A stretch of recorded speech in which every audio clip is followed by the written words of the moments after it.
Puji nama Tuhan. Kita akan siapkan hati kita. Ini persembahan yang terbaik bagi kami Tuhan, bagi Engkau Yesus kami. Ini persembahan yang boleh kami berikan Yesus. Kami sungguh bangga akan Engkau Yesus. Terima kasih Tuhan.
Terima kasih Tuhan Yesus untuk hidup yang Tuhan berikan bagi kami.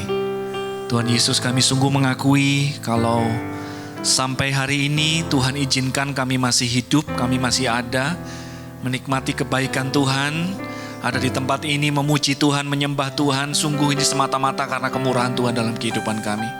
Kalau bukan Tuhan, kami tidak akan sanggup menjalani hidup ini.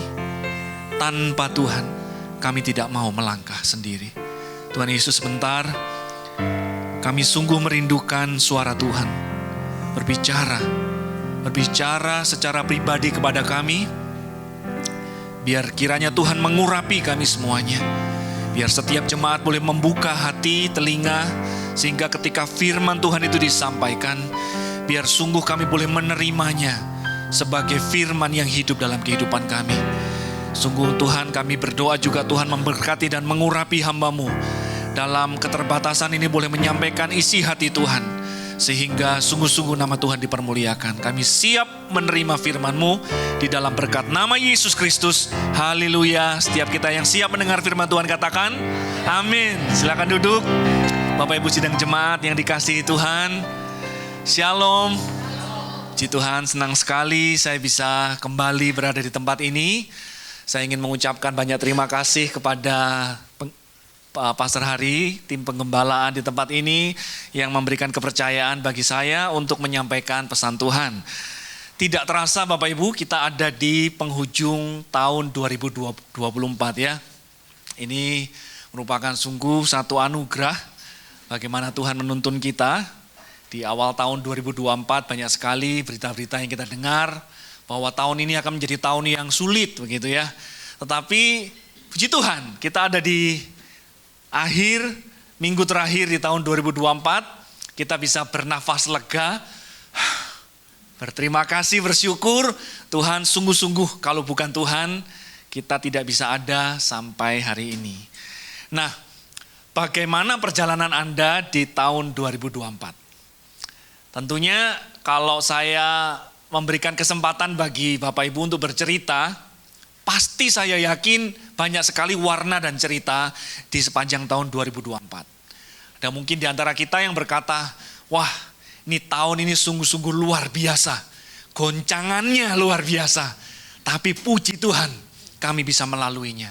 Mungkin Bapak Ibu mengalami proses di tahun 2024. Lewat sakit penyakit, pekerjaan Bapak Ibu digoncang, diproses, Tuhan izinkan melewati itu semuanya.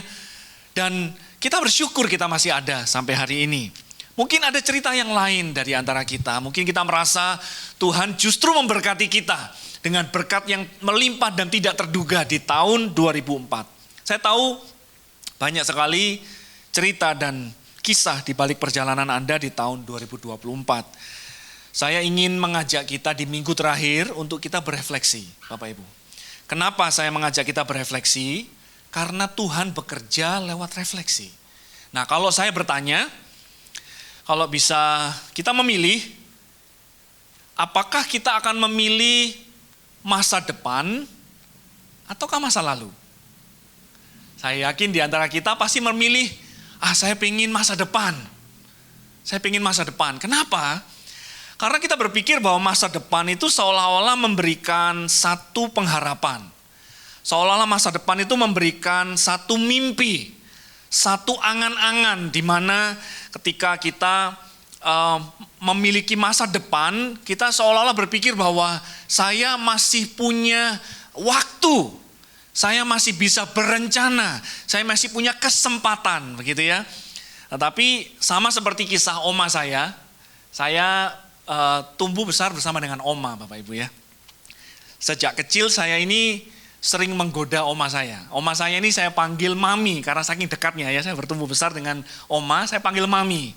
Dari kecil saya sering menggoda, waktu kecil dengan kenakalan saya, sampai besar pun rasa ingin untuk menggoda mami saya ini sangat tinggi. Sehingga seringkali ketika mami saya atau oma saya ini usianya sudah 70, 60, 70, oma saya meninggal usia 82, tahun 2021 kemarin. Di masa-masa tua, 70 tahun, 77 tahun, begitu saya sering menggoda, saya sering ngomong, Mi, gak pengen tak melok penginjilan ke Kalimantan. Ke pedalaman Mi, enak Mi. Wah ngawur kamu.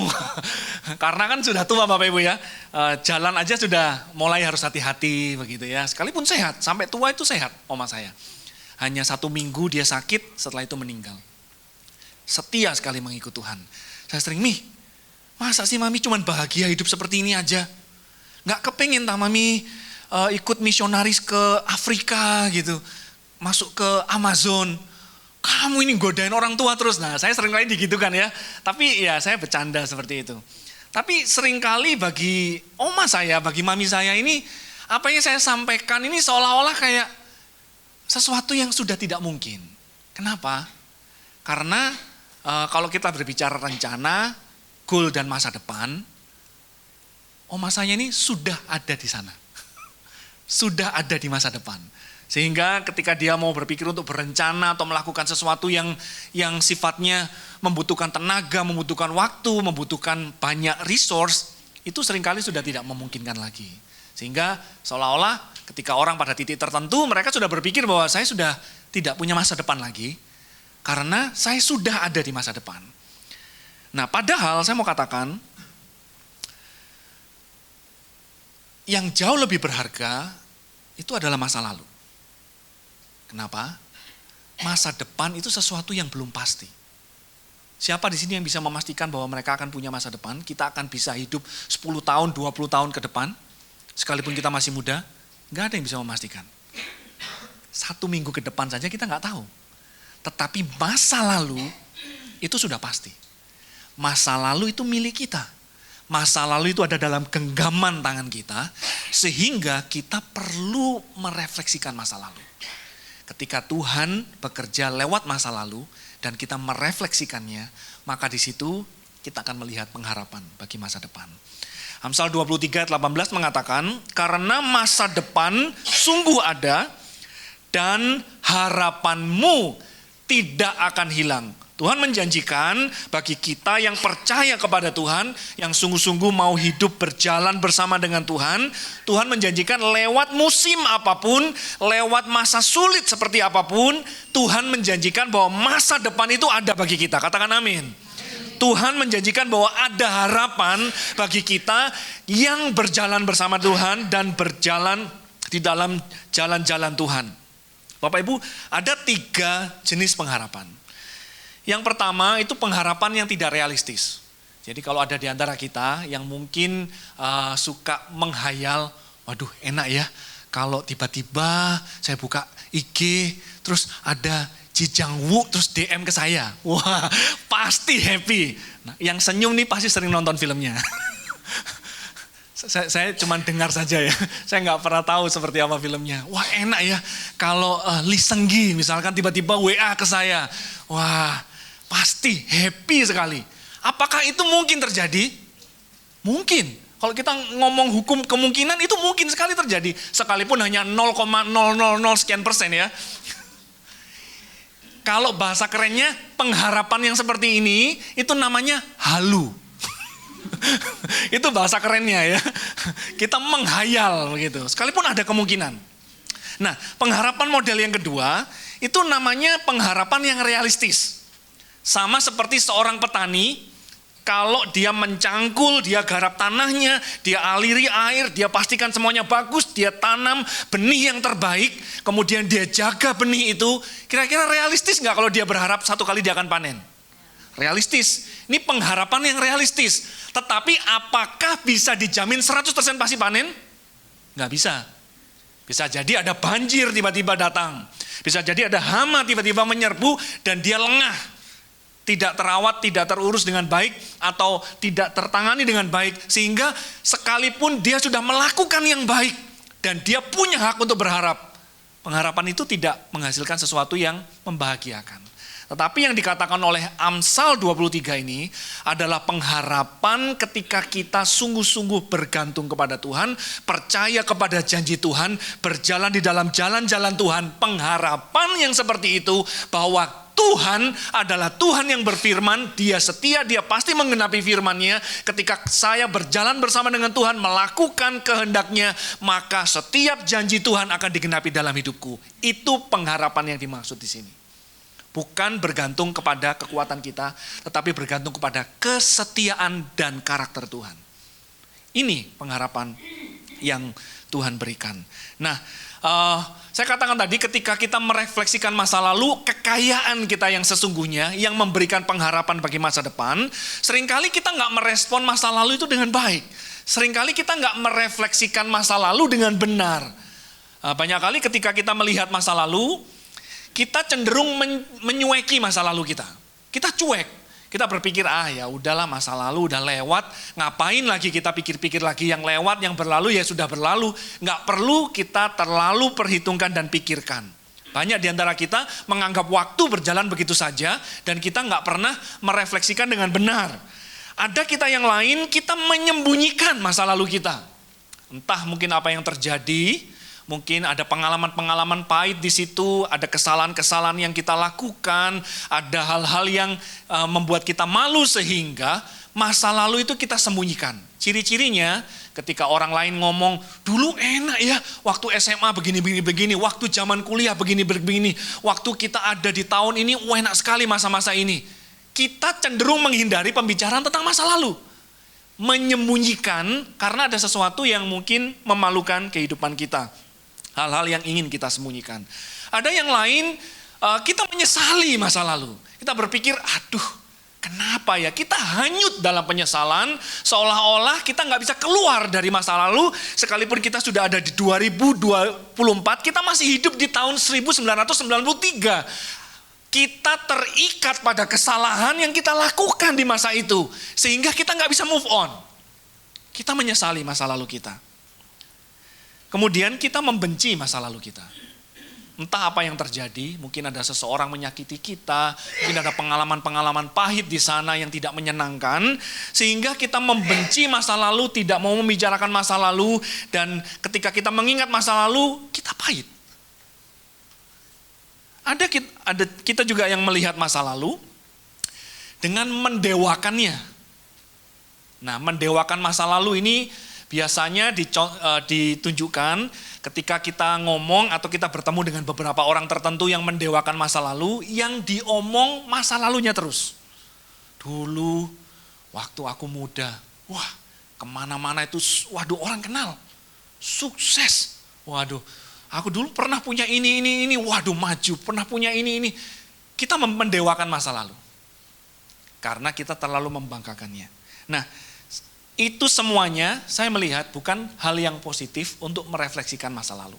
Sekalipun masa lalu adalah bagian kita, milik kita, jangan kita cueki, jangan kita sembunyikan, jangan kita sesali, jangan kita benci, jangan kita dewakan.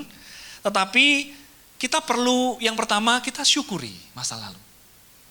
Itu yang pertama. Apapun yang terjadi tahun 2024 ini, mari kita belajar untuk bersyukur. Amin.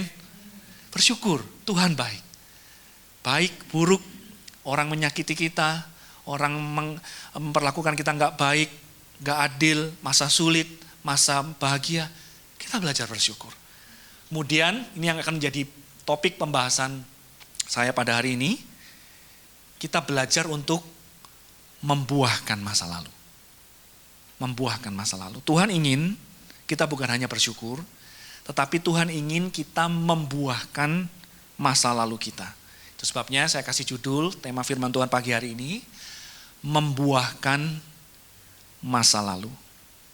Nah, Bapak Ibu, Jepang itu punya satu tradisi yang sangat kaya dengan barang-barang porselen. Betul ya? Mereka suka sekali mengumpulkan dan mengkoleksi porselen poci, kemudian alat-alat makan, alat masak dari porselen, dan itu sudah ratusan tahun umurnya. Bahkan umurnya bisa lebih jauh dari itu, sehingga ketika kita menemukan atau kita suka dengan barang-barang tersebut, kita akan menemukan bahwa koleksi barang-barang antik porselen dari Jepang itu nilainya sangat mahal sekali.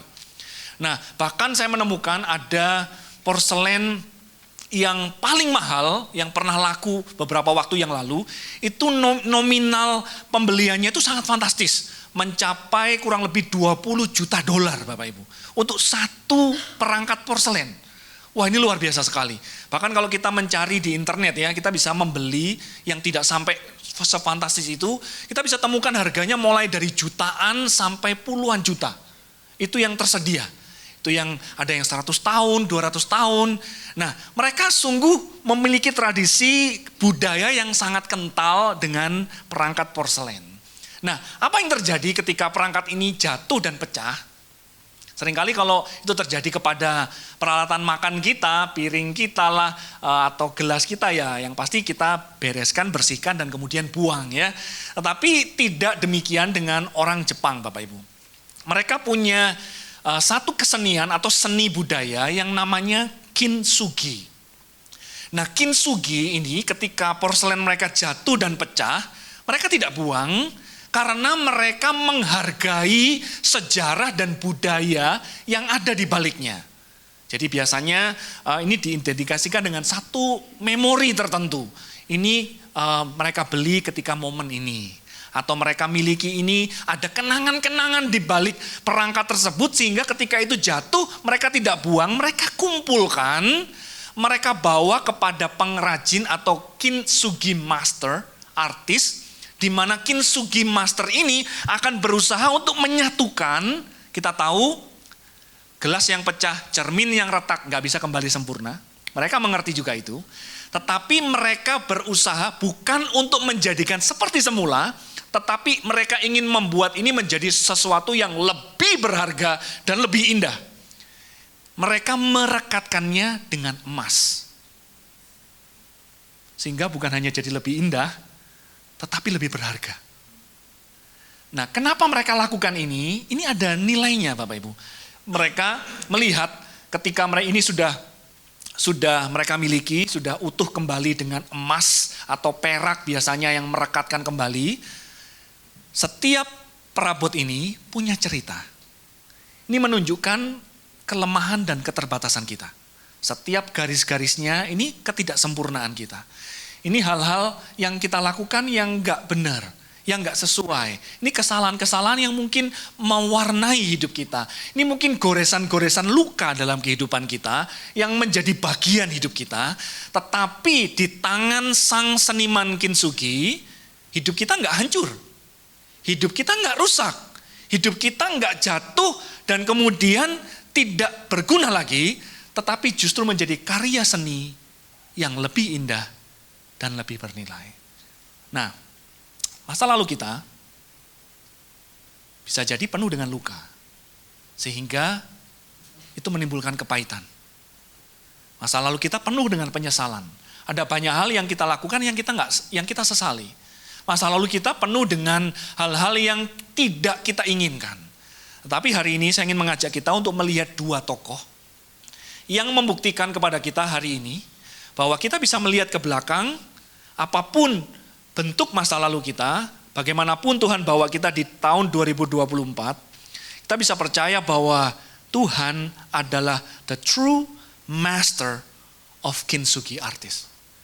Tuhan itu adalah Tuhan yang ketika melihat hidup kita hancur berkeping-keping, melihat hidup kita pecah, Tuhan gak buang, tapi Tuhan angkat. Dan Tuhan jadikan lebih indah, lebih berharga, dan lebih bernilai. Nah, kita melihat ada dua tokoh yang saya ingin kita untuk melihat dan membuktikan bagaimana Tuhan sungguh-sungguh bekerja. Tokoh yang pertama adalah saya ambil dari tokoh perjanjian lama yang namanya Yefta, Bapak Ibu. Nah, kalau kita membaca kisah Yefta itu ada dalam Hakim-Hakim pasal yang ke-11. Nah, kita baca Hakim-Hakim 11 ayat yang pertama. Ini kisah yang mengawali memperkenalkan seorang tokoh yang namanya Yefta. Yefta, orang Gilead itu adalah seorang pahlawan yang gagah perkasa. Tetapi ia anak seorang perempuan sundal. Ayah Yefta ialah Gilead. Ini perkenalan yang cukup singkat mengenai siapa Yefta. Yang pertama, Yefta itu anak seorang perempuan sundal. Nah, Bapak Ibu, kita sebagai anak, tentunya salah satu yang ingin kita banggakan adalah orang tua kita, betul ya? Kita bangga kalau orang tua kita ini adalah A, adalah B. Kita pengen, bahkan anak kecil itu punya imajinasi, waduh enaknya ya kalau saya punya papa seperti dia. Enaknya ya kalau saya punya mama itu memperlakukan saya seperti mamanya dia. Kita membanggakan orang tua kita. Tetapi Yefta gak bisa banggakan orang tuanya. Karena mamanya seorang perempuan sundal. Perempuan sundal itu perempuan yang dikenal secara moral gak baik. Perempuan yang tidak dianggap oleh masyarakat begitu. Perempuan yang dijauhi oleh masyarakat.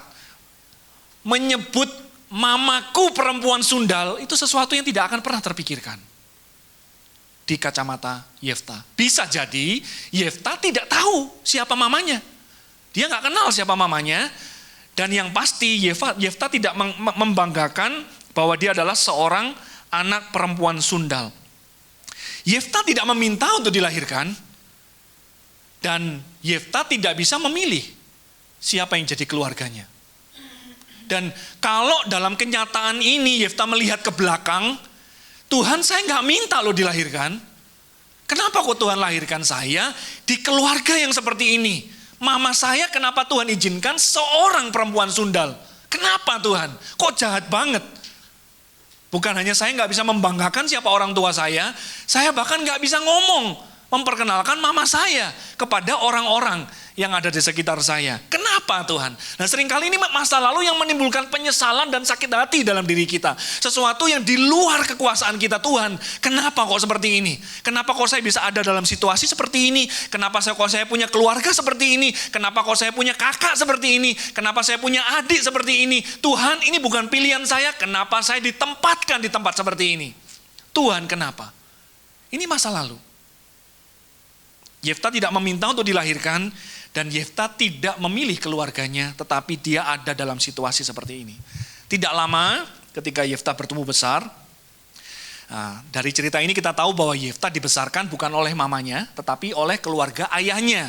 Yefta masuk ke keluarga ayahnya, dan kemudian bertemulah dia dengan di situ, bertumbuh besar dengan adik-adik tirinya, saudara-saudara tirinya.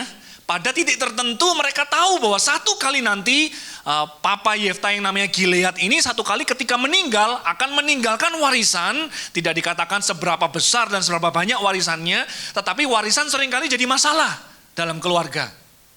Saya melayani keluarga yang keluarga ini sebetulnya sangat kaya raya Bapak Ibu. Keluarga yang harusnya hartanya itu 7 turunan gak habis. Tetapi karena saudara bersaudara saling punya ego, angkuh, iri, punya serakah, sehingga mereka merasa kepingin punya lebih. Nah, ketika kita pengen punya lebih serakah, maka yang terjadi tidak pernah ada kedamaian di situ. Akhirnya mereka bertahun-tahun saling berusaha untuk rebutan, bahkan sudah masuk ke ranah hukum antar bersaudara. Padahal hartanya itu kalau dipakai saudara bersaudara ini, anak cucunya itu sampai keturunan keberapa itu tidak akan butuh lagi uang. Sayang sekali. Hancur. Nah, tetapi itu faktanya terjadi dalam keluarga Yefta. Anak kandungnya berpikir, wah ini Yefta ini kan orang luar. Apalagi mamanya perempuan sundal. Enggak benar ini Yefta ini. Kalau keenakan dia kalau sampai dikasih warisan. Akhirnya mereka memutuskan untuk mengusir Yefta supaya apa? Yefta tidak lagi dapat warisan. Yefta bisa saja sakit hati. Saya sudah bukan memilih keluarga, dilahirkan di keluarga ini. Saya juga tidak bisa memilih saya mau dilahirkan, tetapi kenapa sekarang saya harus mengalami kepahitan demi kepahitan, diusir dari rumahnya sendiri, sampai akhirnya dia harus lari keluar rumah, bertahan hidup. Dan pada akhirnya Yefta mengambil keputusan yang keliru. Dia bergaul dengan orang-orang yang salah. Sama seperti Alkitab mengatakan, pergaulan yang buruk itu merusak kebiasaan yang baik. Sehingga Yefta menjadi seorang perampok yang merampok bersama dengan teman-teman di mana dia bergaul. Dia ambil keputusan yang keliru. Ini masa lalu. Satu kali ketika orang-orang Gilead itu mengalami penindasan dari Bani Amon. Mereka berperang melawan orang Israel dan mereka kalah. Satu kali para tua-tua ini datang kepada Yefta dan kemudian meminta tolong, meminta supaya Yefta membantu mereka untuk mengatasi Bani Amon. Kalau Bapak Ibu jadi Yefta bagaimana? Rasain mungkin ya, kapok gitu ya. Tapi disinilah Yefta belajar. Yefta memilih untuk mengampuni dan tidak tinggal dalam kepahitan. Yefta bisa saja menolak, Yefta bisa saja tidak mau menerima tawaran tersebut, tetapi Yefta memilih untuk tidak tinggal dalam kepahitan. Tuhan bekerja dalam hati Yefta. Tuhan mempersiapkan Yefta, seorang pahlawan yang gagah perkasa ini, melewati masa lalu yang pahit, melewati masa lalu yang tidak menyenangkan, melewati proses hidup yang berat. Tuhan sedang bekerja lewat pengalaman hidupnya untuk mempersiapkan Yefta pada satu titik menjadi seorang pemimpin dan pahlawan yang gagah perkasa.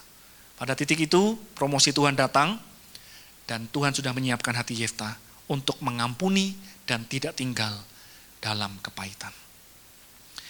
Tuhan membuahkan kehancuran hidup Yefta karena masa lalunya dalam keluarga menjadi seorang pahlawan yang gagah perkasa. Tuhan sang Kintsugi Master menggunakan kehancuran hidup Yefta dan pada akhirnya dia membentuk hidup Yefta menjadi pahlawan yang gagah perkasa.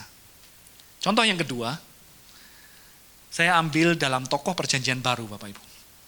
Tokoh ini merupakan tokoh yang tidak banyak dicatat di dalam Alkitab, hanya beberapa kali saja namanya ditulis di sana. Tapi saya ingin mengajak Bapak Ibu untuk melihat dari kacamata yang sedikit berbeda mengenai tokoh ini. Tokoh ini namanya Thomas. Thomas ini kita tahu dia adalah salah seorang murid Yesus ya. Kalau kita mendengar nama Thomas, kira-kira apa yang ada dalam pikiran kita? Thomas yang meragukan Yesus ya. Itu yang kita dengar. Dalam terjemahan bahasa Inggrisnya, Thomas itu sering disebut Thomas atau the doubting Thomas. Thomas yang ragu, Thomas yang tidak percaya sebelum melihat. Seolah-olah ini sesuatu yang negatif banget gitu ya. Seolah-olah kalau kita lihat Thomas ini, waduh, jangan jadi kayak Thomas kamu. Seringkali kalau kita sesama teman atau kita melayani rekan jemaat atau kita bertemu dengan sesama anak Tuhan, kita selalu ngomong, kamu ini ya beriman. Jangan jadi kayak Thomas. Melihat dulu baru percaya. Percaya dulu nanti kamu akan melihat. Nah, seringkali kita melihat atau menggunakan nama Thomas dengan satu pemahaman yang miring begitu, yang sesuatu yang negatif. Karena peristiwa di mana dia meragukan kebangkitan Yesus. Nah, tetapi saya ingin mengajak kita untuk melihat sisi Thomas yang lain, Bapak Ibu. Karena pada dasarnya mudah bagi kita untuk percaya setelah melihat, betul? Kalau kita disuruh percaya sebelum melihat, nggak mudah bagi kita.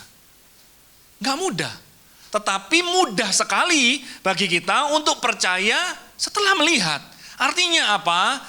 Kalau kita jujur dengan diri kita, setiap kita ini sebetulnya punya sisi Thomas. Kita punya sisi Thomas. Thomas itu mewakili kita, Bapak Ibu. Yang sulit untuk percaya sebelum melihat.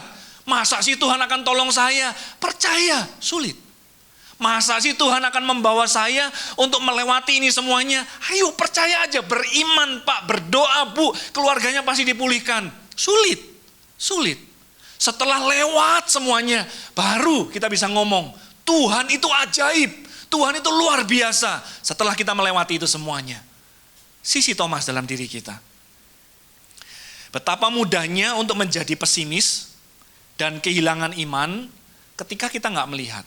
Kalau saya menggambarkan Thomas, setelah saya mempelajari kehidupan Thomas, saya tidak terlalu setuju dengan istilah doubting Thomas atau Thomas yang meragukan Tuhan. Saya lebih senang mengklasifikasikan seorang Thomas itu dengan kata Thomas the loving pessimist. Thomas itu seorang yang pesimis. Mewakili kita. Seringkali kita pesimis. Tetapi sesungguhnya Thomas itu hatinya penuh dengan kasih. Saya buktikan dengan satu kisah ketika Thomas dicatat di situ. Bapak Ibu ingat ya dalam Yohanes pasal yang ke-11 di mana Yesus baru saja melayani di Betania, di Yerusalem, melayani di Yerusalem. Kemudian ketika Yesus mengajar dan melayani di situ, orang nggak suka. Orang Yahudi nggak suka, kemudian berusaha untuk melempari Yesus dan membunuh Yesus. Sehingga Yesus dikatakan oleh Alkitab, dia harus melarikan diri, meninggalkan Yerusalem dan menyelamatkan dirinya. Nah, dalam perjalanan Yesus menyelamatkan diri, di tengah perjalanan ada seorang utusan datang dan mengatakan kepada Yesus bahwa Lazarus sedang sakit. Nah ini kisahnya ya. Kemudian Yesus tidak segera mengunjungi Lazarus, tetapi Yesus sengaja menunggu 4 hari lamanya. Nah, setelah 4 hari lamanya, kemudian mereka memutuskan untuk kembali ke Betania. Nah, coba kita baca ayatnya ya, dalam Yohanes 11 ayat 14 sampai 16. Di sini ada satu kalimat Thomas yang perlu kita lihat. Karena itu Yesus berkata dengan terus terang, Lazarus sudah mati. Tetapi syukurlah aku tidak hadir pada waktu itu, sebab demikian lebih baik bagimu supaya kamu dapat percaya. Marilah kita pergi sekarang kepadanya. Lalu Thomas yang disebut Didimus berkata kepada teman-temannya, yaitu murid-muridnya yang lain, marilah kita pergi juga untuk mati bersama-sama dengan dia. Bapak Ibu, apa yang terjadi? Betania itu letaknya tidak jauh dari Yerusalem. Hanya kurang lebih 2 mil. 2 mil 3-4 kilo ya dari Yerusalem, tidak jauh. Nah, peristiwanya ini kan belum lama setelah Yesus mengajar dan berusaha dibunuh atau tidak disukai, diancam untuk dibunuh oleh orang di Yerusalem. Nah, bayangkan murid-murid itu berpikir seperti ini. Kita ini baru saja mendapat ancaman penangkapan dan dibenci oleh orang-orang di sana. Sekarang kita mau balik lagi ke situ. Ini misi bunuh diri. Ini misi bunuh diri. Ini nggak bijaksana. Ini sesuatu yang sangat berbahaya. Nah, itu yang terjadi dan itu yang ada dalam pemikiran mereka. Nah, Thomas itu seorang yang pesimis. Thomas itu yakin, oke, saya ngerti jalan pikiranmu. Saya tahu ke sana itu bahaya, balik lagi ke sana itu misi bunuh diri, saya tahu. Dan Thomas percaya bahwa ya udah, kita pasti akan mendapat bahaya, bahkan bisa mati. Sehingga Thomas itu meyakini bahwa kembali ke Yerusalem itu misi bunuh diri. Tetapi di sini Thomas menunjukkan keberanian dan kasih. Sekalipun ia seorang yang pesimis, Thomas berpikir seperti ini. Nggak apa-apa, kita balik aja ke Yerusalem. Sekalipun kita akan mati di situ, lebih baik kita bersama-sama dengan Yesus daripada kita sendiri. Thomas mengasihi Yesus sebetulnya. Thomas nggak mau berpisah dengan Yesus. Thomas cinta dengan Yesus. Sehingga Thomas rela mengajak teman-temannya yang lain. Ayo kita kembali ke Yerusalem. Nggak apa-apa. Lebih baik kita mati tapi sama-sama Yesus. Daripada kita sendirian tanpa Yesus. Thomas seorang yang mengasihi Yesus. Tapi Thomas seorang yang pesimis. Satu kali, ini peristiwa yang sangat terkenal dari Thomas ya. Ketika Yesus bangkit, Thomas nggak ada di situ. Pertama kali Thomas menunjukkan dirinya kepada murid-muridnya, Thomas nggak di situ. Thomas entah kenapa Thomas nggak di situ. Saya meyakini Thomas mungkin sedang merenungi nasibnya, ditinggalkan oleh Yesus, orang yang dicintainya. Betapa dia gagal untuk bersama-sama dengan Yesus ketika momen di Getsemani. Thomas mengalami luka itu. Sehingga Thomas itu seperti anjing yang sedang menjilat lukanya. Dia menyendiri, sama seperti di antara kita. Seringkali juga ketika kita mengalami masa-masa yang sulit, kita masa-masa penuh penyesalan, masa-masa yang pahit, kita gak mau ketemu orang, kita menyendiri, kita merenungi nasib kita, merenungi luka kita, berusaha untuk memulihkan diri kita. Dan saya melihat Thomas melakukan itu ketika dia tidak bersama-sama dengan muridnya. Bersama dengan murid-murid yang lain. Ketika Yesus menjumpai mereka, Yesus berkata, next time Thomas harus ada. Dan ternyata ketika Thomas ada di situ, Thomas berkata, aku gak percaya kalau Yesus bangkit lagi. Setelah saya mempelajari karakter Thomas, ketika Thomas mengatakan, aku tidak akan percaya sebelum aku mencucukkan jariku ke lubang paku itu, dia tidak sedang arogan di situ. Dia tidak sedang marah, dia tidak sedang menunjukkan ketidakpercayaannya, tetapi saya melihat Thomas ini seperti seorang yang sedang terluka, yang diberi pengharapan. Dia sedang ngomong kepada teman-temannya, saya bahasakan dengan bahasa saya ya, jangan kasih saya pengharapan. Sudah cukup luka saya. jangan beri pengharapan kepada saya. Sehingga dalam momen itu Thomas berkata, sebelum saya mencucukkan jariku ke lubang itu, saya nggak akan percaya. Jangan kasih saya pengharapan. Nah, di sini kita melihat sang Kintsugi Master melihat keterpurukan Thomas. Imannya yang sedang porak-poranda dan hancur. Dia datang turun ke level iman Thomas. Dia tidak memaksa Thomas untuk naik level imannya, tetapi Tuhan turun ke level iman Thomas.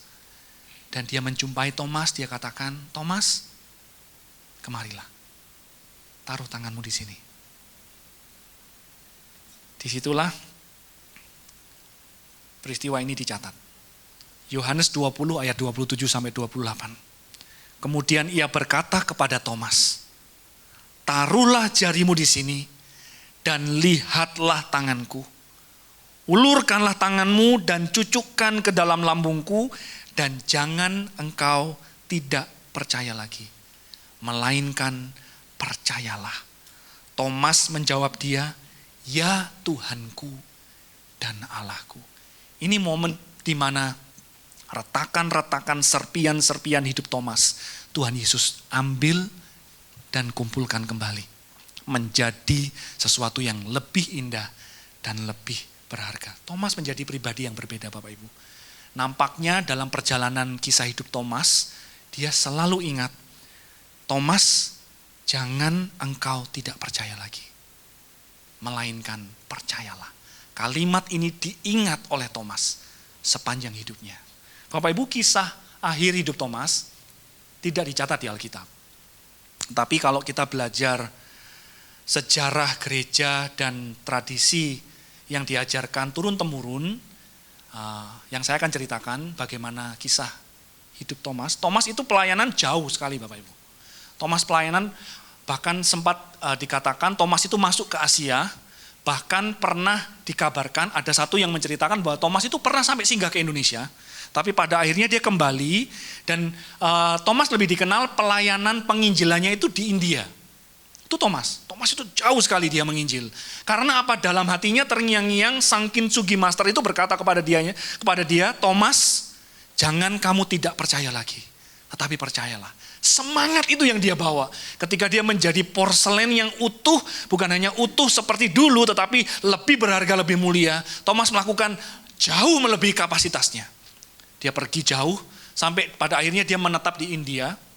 Dan entah bagaimana, ada satu kisah di mana Thomas itu dikenal sebagai seseorang yang ahli membangun satu bangunan yang mewah, begitu ya. Kisahnya seperti itu. Itu dikenal dari mulut ke mulut bahwa Thomas ini ahli membangun satu bangunan yang mewah. Nah, cerita dan pribadi Thomas ini terdengar oleh raja di India yang sangat terkenal pada waktu itu, namanya Raja Gundaforus. Raja Gundaforus ini mendengar bahwa Thomas ini ahli membangun bangunan. Sehingga dipanggillah Thomas ke istana dan dia ngomong, saya minta kamu bangunkan saya istana yang paling megah di dunia.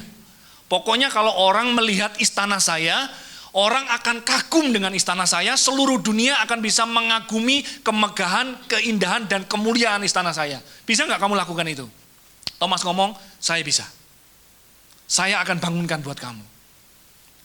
Akhirnya Thomas ngomong, oke, kebutuhan awal biayanya adalah sekian, sangat banyak sekali. Dan itu dipenuhi oleh Raja Gundaforus karena beliau sangat kaya sekali ya. Dia penuhi semuanya, oke, ini modalnya, kamu bisa mulai bekerja, nanti kalau butuh lagi kamu bisa tanya ke saya, minta ke saya. Nah, Thomas sebelum bertemu dengan Raja Gundaforus, Thomas ini berkeliling India, melayani di India sampai ke tempat-tempat yang jauh, dan dia melihat India ini sangat miskin sekali penduduknya.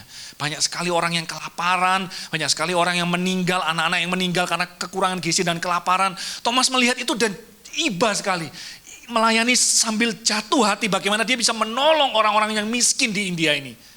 Nah, kesempatan ketika Raja Gundaforus mempercayakan kekayaan yang sangat besar, Thomas menggunakannya untuk melayani orang-orang miskin ini. Thomas bagikan harta bendanya ini kepada orang miskin, Bapak Ibu. Dia bagikan kepada mereka yang gak punya makan, yang kekurangan. Dia bagikan sampai tempat-tempat yang jauh, Thomas bagikan itu semuanya. Berbulan-bulan kemudian, raja bertanya-tanya, mana ini istanaku? Kok belum kelihatan? Gimana di lapangan istanaku? Oh belum ada kelihatan. Oke, akhirnya Thomas dipanggil lagi. Thomas, bagaimana perkembangan istanaku? Oh on progress raja, gak usah khawatir. Bangunannya sedang dalam perjalanan, dalam proses pengerjaan. Gak usah khawatir. Tapi saya butuh lagi tambahan dana dan biaya. Oke, berapa yang kamu butuh? Akhirnya semua kebutuhannya disuplai. Dan kembali Thomas menggunakan uangnya untuk berkeliling India, melayani orang-orang yang miskin dengan membagikannya kepada mereka. Thomas. Sampai satu kali raja mendengar bahwa ternyata Thomas menghambur-hamburkan uangnya dibagikan kepada orang yang miskin dan tidak pernah berusaha untuk membangun istananya. Marah sekali Raja Gundaforus dan kemudian Thomas dipanggil ke istana. Thomas, kamu kurang ajar sekali kamu Thomas. Kamu sudah saya percaya untuk membangun istana, semua yang kamu mau saya sudah cukupkan. Tetapi kenapa sekarang uangnya kamu berikan kepada orang miskin dan kamu nggak bangun istanaku? Bapak Ibu, Thomas berkata, yang dikatakan Thomas, Tuhan ingat. Thomas ingat apa yang dikatakan Tuhan Yesus. Ingat ya, Tuhan Yesus dalam Yohanes 14, Yesus berkata seperti ini. Aku akan pergi, kemana aku pergi, kamu gak akan bisa ke sana. Tapi aku pergi untuk menyediakan rumah bagimu.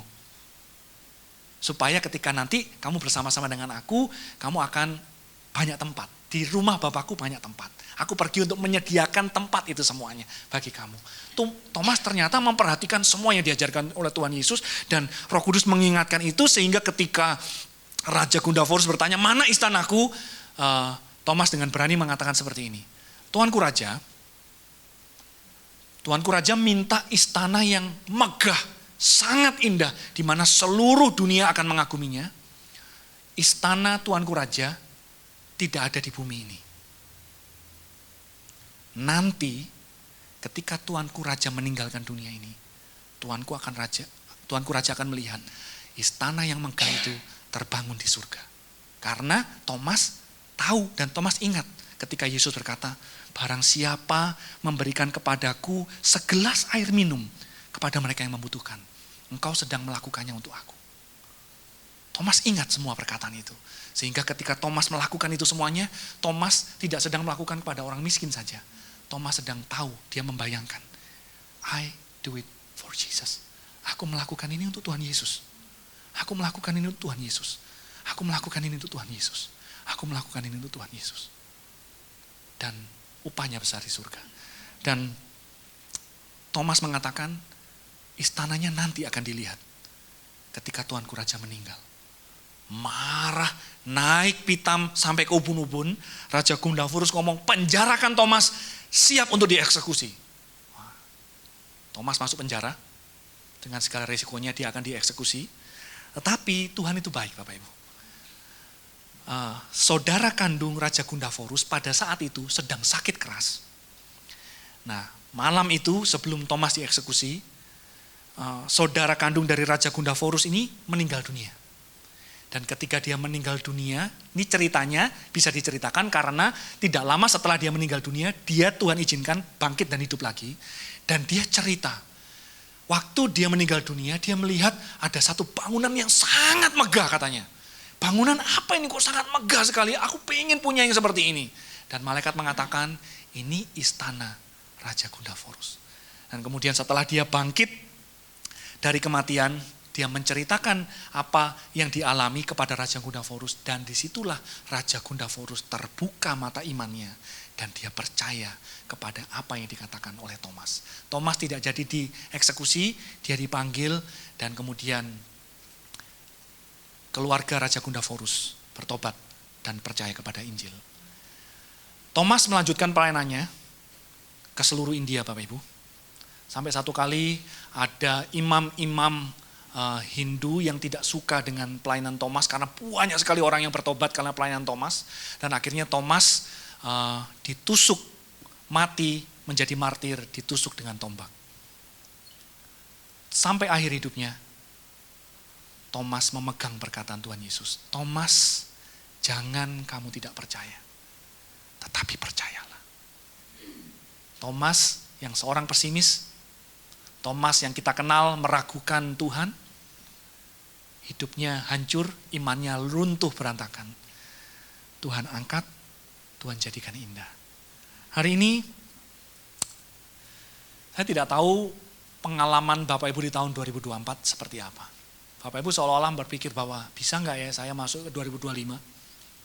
Tapi hari ini mari kita belajar dari masa lalu. Pengalaman masa lalu yang Tuhan ingin sampaikan kepada kita. Belajar dari dua tokoh ini, saya ingin Bapak Ibu menangkap bahwa ada pengharapan bagi kita. Melewati masa-masa yang sulit, melewati masa-masa yang kelam, masa lalu yang tidak kita banggakan, Tuhan bisa pakai itu semuanya untuk mengajar kita. Siapa yang paling tepat untuk mengajar bahwa Tuhan itu Tuhan yang menolong? Orang yang paling terpuruk, yang pernah ditolong Tuhan. Jadi kalau hari ini Bapak Ibu terpuruk, Bapak Ibu ditolong Tuhan, Bapak Ibu orang yang tepat untuk mengajarkan teman-teman yang lain bahwa Tuhan itu menolong di masa-masa sulit. Siapa orang yang paling tepat mengajarkan penyertaan Tuhan dalam masa situasi apapun? Kita yang pernah dalam masa-masa sukar dan mengalami penyertaan Tuhan. Bapak Ibu orang yang tepat. Siapa yang paling tepat untuk mengajarkan bahwa Tuhan itu Tuhan yang cukup dalam hidup kita, melewati banyak kehilangan dan musim-musim yang sukar. Orang yang pernah mengalami kehilangan, orang yang mengalami masa-masa itu. Bapak Ibu orang yang tepat untuk mengajarkan hal itu. Di akhir firman Tuhan ini, saya ingin mengajak kita untuk melihat 4 langkah praktis untuk membuahkan masa lalu.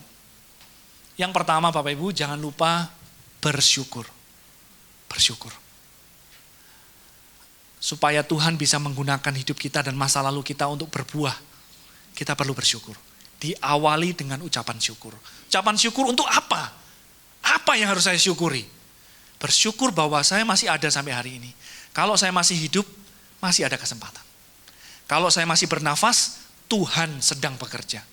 Itu fakta dan realita yang bisa kita syukuri. Kita bersyukur lewat kehidupan Yefta, lewat kehidupan Thomas, bahwa Tuhan bekerja dalam kehidupan mereka, sekalipun mereka hancur, Tuhan bawa mereka, Tuhan angkat mereka menjadi satu pribadi yang gagah perkasa, berguna bagi kerajaannya. Kita bekerja bersama dengan Tuhan. Itu yang membuat kita bersyukur. Yang kedua, kita percaya bahwa tidak ada yang kebetulan dalam hidup ini. Itu langkah praktis yang kedua. Bapak Ibu, percayalah dalam proses dan musim apapun yang kita alami, tidak ada yang kebetulan.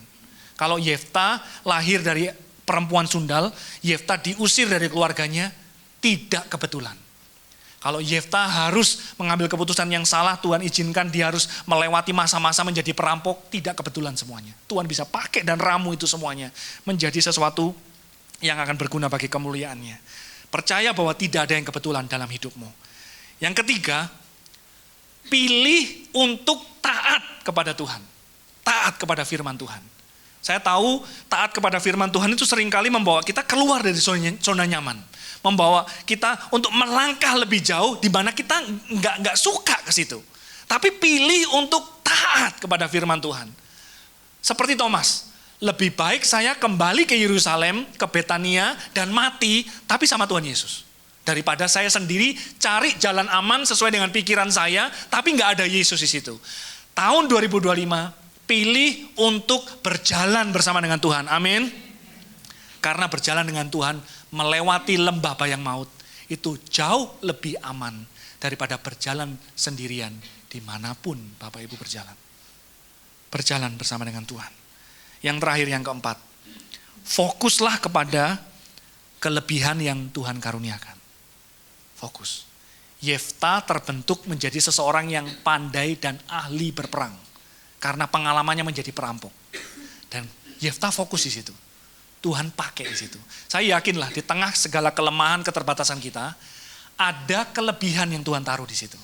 Di tengah hal-hal yang tidak kita inginkan, masa lalu yang tidak kita sukai, ada kelebihan yang Tuhan taruh.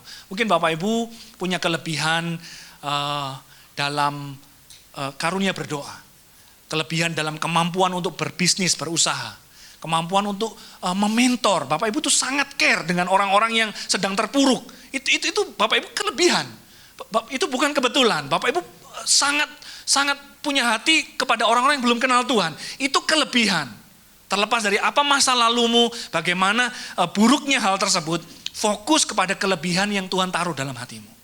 Ketika kita fokus pada kelebihan yang Tuhan karuniakan, disitulah Kintsugi Master akan bekerja dalam hidup kita. Menggunakan segala kelebihan dan kekurangan masa lalu itu diramu, diracik menjadi sesuatu yang akan berdampak bagi kerajaannya. Pagi hari ini kita berefleksi ke belakang ya. Tuhan pakai masa lalu untuk memberikan harapan bagi masa depan. Masa lalu kita adalah sesuatu yang berharga, bagaimanapun bentuknya. Karena masa lalu itulah yang kita miliki. Masa lalu itu yang kita punya. Masa depan gak pasti. Kita gak tahu apa yang terjadi di masa depan. Tetapi masa lalu akan menjadi satu buah. Apabila kita serahkan ke dalam tangan Tuhan, kita bersyukur, kita pilih untuk taat, kita fokus pada kelebihan, dan percaya bahwa tidak ada yang kebetulan.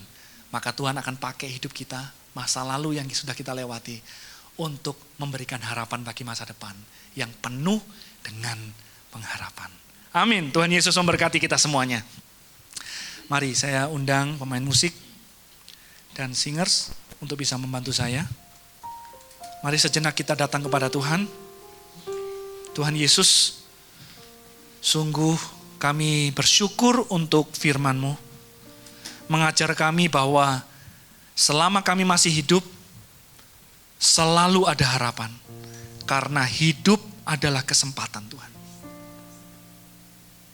Tidak peduli di level manapun usia kami percaya bahwa Tuhan selalu punya rencana yang indah dalam hidup kami.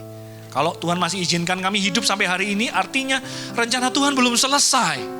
Tuhan masih pengen pakai kami. Tuhan pengen membuat kami berbuah dalam hidup ini. Tuhan, mungkin ada di antara kami hari ini yang mungkin malu dengan masa lalu kami. Kami menyesali masa lalu kami. Kami menutupinya. Kami gak bangga dengan masa lalu kami. Tetapi hari ini Tuhan dengan lembut berbicaralah pribadi lepas pribadi kepada kami. Supaya Tuhan, Engkau menyentuh hati kami. Membawa supaya hati kami boleh terus berharap kepada Tuhan. Menyerahkan masa lalu kami ke dalam tangan-Mu. Percaya bahwa Engkau tidak membuang hidup kami.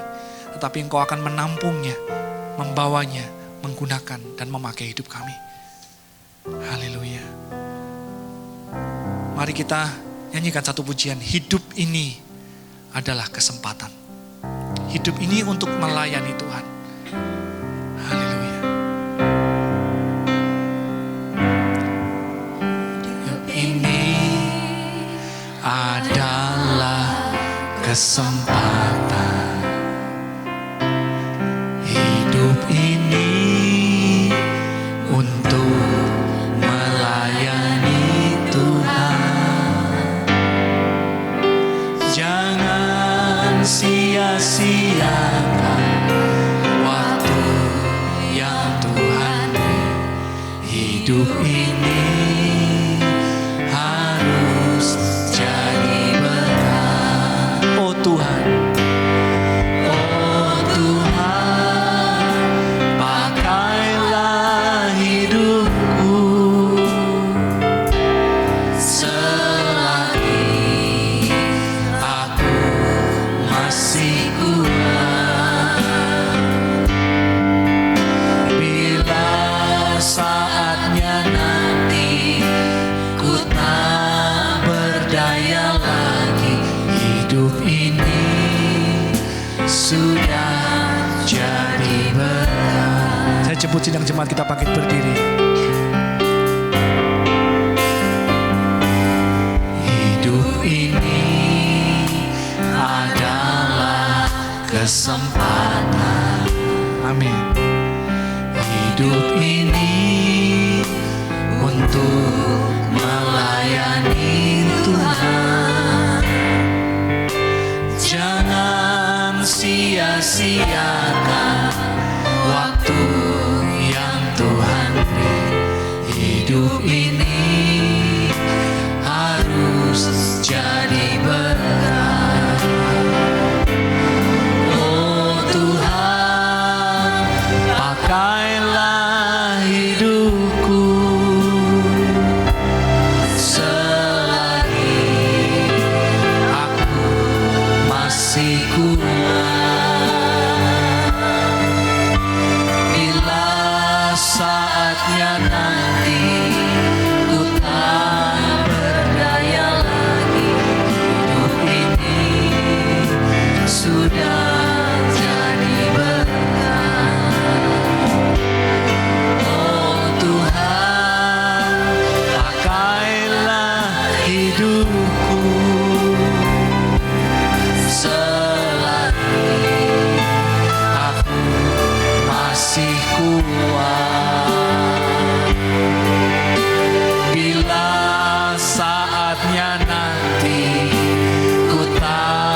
Ibu, Tuhan taruh dalam hati saya, Tuhan ingin memberikan kekuatan bagi kita. Ada di antara Bapak Ibu yang merasa hidupku ini sudah rusak dan sudah terlambat.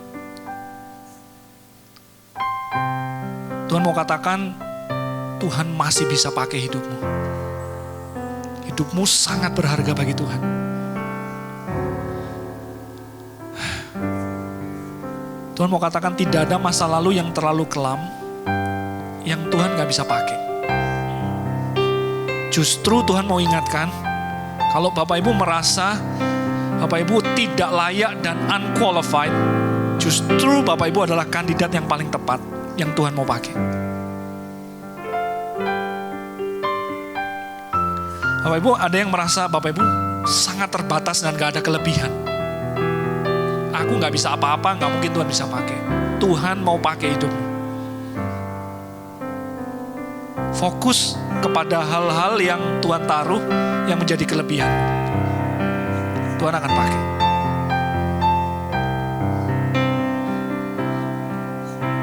Akan lahir kesaksian-kesaksian yang dahsyat dari tempat ini. Di mana ada hati yang diserahkan kepada Tuhan, ada hidup yang hancur yang diserahkan kepada Tuhan. Keluarga yang hancur yang Tuhan pulihkan. Anak-anak muda yang hancur karena keputusan-keputusan yang salah, tapi hidupnya diserahkan kepada Tuhan. Jangan larut kepada kehancuran dan penyesalan. Serahkan serpian-serpian itu ke dalam tangan Tuhan. Maka Tuhan akan pakai hidup. Tuhan Yesus tanamkan firman ini mendarat di hati setiap anak-anak-Mu Tuhan. Kau berbicara lebih lanjut secara pribadi. Hamba-Mu selesai. Hamba-Mu menyerahkan semuanya kepada kuasa Roh Kudus untuk terus menjadikan firman ini, isi hati Tuhan ini menjadi berkat bagi kami semuanya. Dalam nama Yesus Kristus, haleluya, amin.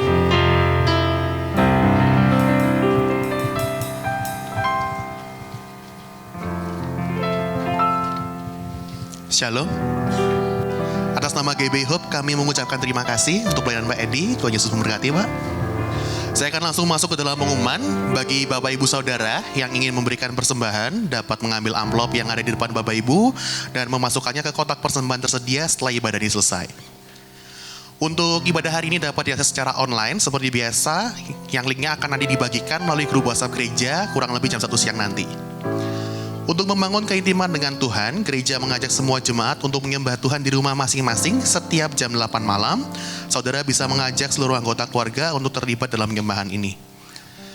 Untuk doa malam dan kelas Alkitab pada minggu ini diliburkan. Namun untuk komsel dewasa muda tetap diadakan pada hari Sabtu jam 3:30 sore. Itu aja untuk pengumuman. Saya mengundang Bapak Ibu jemaat untuk bangkit berdiri. Kita akan menutup ibadah hari ini dengan berdoa. Tuhan Yesus yang baik, kami sangat bersyukur kami bisa kembali lagi ke hadirat-Mu Tuhan. Kami bersyukur atas kesempatan yang Kau berikan untuk kami bisa berkumpul, beribadah, memuji, menyembah nama-Mu, mendengarkan firman-Mu Tuhan. Kami sangat bersyukur atas firman yang Kau berikan hari ini melalui hamba-Mu Tuhan. Biarlah firman pada hari ini bisa kami tanamkan di hati kami, berakar kuat dan bertumbuh dalam kehidupan kami serta berbuah berlimpah-limpah dalam kehidupan kami Tuhan. Kami juga berdoa bagi Pak Edi yang menyampaikan firman-Mu. Berkatilah ia pelayanannya, berkatilah kesehatannya, keluarganya Tuhan. Engkau tambah-tambahkan, Engkau pakai hidupnya untuk memuliakan nama-Mu Tuhan. Kami juga berdoa bagi Bapak Gembala kami Pak Hari, serta istri dan anak-anaknya, berkatilah penggembalaannya, kesehatannya, sehingga kami domba-domba-Mu bisa semakin mengenal-Mu Tuhan. Berkati juga kesehatan serta apapun juga Tuhan. Kami juga bawa seluruh pelayan Tuhan pada hari ini yang melayani, baik itu WL, pemain musik, apapun itu Tuhan. Biarlah kami bisa melayani semata-mata hanya untuk menyenangkan hati-Mu Tuhan. Kami juga berdoa bagi seluruh jemaat GB Hope, baik yang hari ini hadir, yang mengikuti melalui online, ataupun yang belum bisa hadir Tuhan. Engkau yang menyertai kami selalu, baik itu dalam studi pekerjaan atau apapun Tuhan, yang membuat kami selalu berhasil agar bisa memuliakan nama-Mu. Pakai kami selalu agar kami bisa memuliakan nama-Mu, dan orang-orang bisa mengenal-Mu melalui kehidupan kami. Terima kasih Tuhan, kami juga berdoa bagi bangsa dan negara ini. Curahkan hujan pertobatan, lawat negara ini Tuhan, biar semakin banyak jiwa-jiwa yang mengenal-Mu Tuhan. Kami juga berdoa bagi pemerintahan negeri ini Tuhan, baik itu dari presiden, wakil presiden, para menteri, bahkan sampai aparat yang paling bawah Tuhan. Beri mereka hati pemimpin, hati yang bijaksana untuk memberikan keputusan-keputusan yang terbaik bagi rakyatnya Tuhan. Terima kasih Tuhan, kami tidak lupa untuk berdoa bagi persembahan kami. Biarlah kami bisa memberi dengan hati yang tulus, dan persembahan kami bisa digunakan untuk memperlebar kerajaan-Mu di muka bumi ini Tuhan. Terima kasih Tuhan, kami sangat bersyukur. Setelah kami akan pulang, kami siap untuk menerima berkat daripada-Mu. Mari jemaat yang dikasihi Tuhan, kita angkat tangan kita. Diberkatilah engkau berlimpah-limpah dengan segala yang terbaik dari Allah Bapa, kasih-Nya yang sempurna di dalam Yesus Kristus, serta kekuatan, pertolongan, dan penghiburan dari Roh Kudus memampukan engkau untuk menghidupi segenap kehendak Allah. Kita yang sudah menerima semuanya ini sama-sama kita katakan, amin. Selamat siang, Tuhan memberkati.